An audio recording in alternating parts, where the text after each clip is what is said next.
अगर आप मध्य प्रदेश में लिव इन रिलेशनशिप में रह रहे हैं तो सावधान हो जाइए, क्योंकि अब 1 महीने के अंदर ही आपको अपना रिलेशनशिप रजिस्टर कराना होगा, वरना आप जेल भी जा सकते हैं। देखिए, मध्य प्रदेश कैबिनेट ने यूसीसी यानी यूनिफॉर्म सिविल कोड बिल के ड्राफ्ट को मंजूरी दे दी है और इसका सबसे बड़ा और सबसे चर्चित प्रोविजन यानी प्रावधान है लिव इन रिलेशनशिप कपल्स का मैंडेटरी रजिस्ट्रेशन, वो भी पुलिस और माँ बाप तक की जानकारी के साथ। तो आज के वीडियो में हम बात करेंगे कि यूसीसी बिल में लिव इन रिलेशनशिप को लेकर क्या कानून है। नमस्कार, आप देख रहे हैं प्राइम न्यूज और मैं हूं आपके साथ सौम्या। मध्य प्रदेश कैबिनेट ने 19 जुलाई को यूनिफॉर्म सिविल कोड यानी समान नागरिक संहिता के ड्राफ्ट को मंजूरी दे दी है। इस ड्राफ्ट के मुताबिक अगर कोई कपल लिव इन रिलेशनशिप में रहना शुरू करता है तो उसे 1 महीने के अंदर रजिस्ट्रार के सामने अपने रिलेशनशिप को रजिस्टर कराना होगा। यानी अब लिव इन रिलेशनशिप सिर्फ प्राइवेट मामला नहीं रहेगा, बल्कि इसकी ऑफिशियल जानकारी सरकार के पास दर्ज करानी होगी। लेकिन इसमें सबसे बड़ा सवाल ये है कि अगर रजिस्ट्रेशन नहीं कराया तो क्या होगा। देखिए, ड्राफ्ट में क्लियर लिखा है कि रजिस्ट्रेशन नहीं कराने पर 3 महीने तक की जेल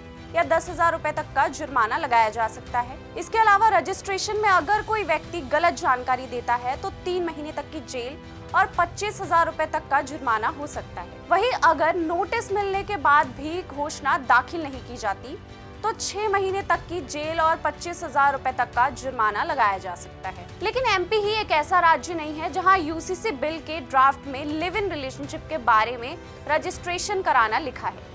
गुजरात के यूसीसी बिल में भी लिव इन रिलेशनशिप का रजिस्ट्रेशन करवाना जरूरी है। इसके अलावा रजिस्ट्रेशन ना कराना या लिव इन रिलेशनशिप को छिपाने से 3 महीने तक की जेल और 10,000 रुपए जुर्माना लगाया जा सकता है। अगर कोई जबरन या धोखे से रजिस्ट्रेशन कराए तो 5 साल तक की जेल भी हो सकती है। यानी उत्तराखंड के बाद अब 2 और बीजेपी शासित राज्य मध्य प्रदेश और गुजरात पर्सनल लॉ में इस बड़े बदलाव की तरफ बढ़ चुके हैं। इस कानून में उम्र को लेकर भी खास प्रावधान किया गया है। अगर लिव इन रिलेशनशिप में रहने वाला कोई पार्टनर 21 साल से कम उम्र का है तो उसकी जानकारी माता पिता या गार्डियन और स्थानीय पुलिस स्टेशन को भी भेजी जा सकती है। यानी सरकार का तर्क है कि इस कम उम्र में लोगों की सुरक्षा सुनिश्चित होगी। ड्राफ्ट में एक और बड़ा प्रावधान है, अगर पुरुष साथी महिला को छोड़ देता है तो महिला गुजारा भत्ता यानी मेंटेनेंस मांगने का अधिकार होगा। वहीं अनुसूचित जनजाति यानी एसटी समुदाय को इस कानून के दायरे से बाहर रखा गया है।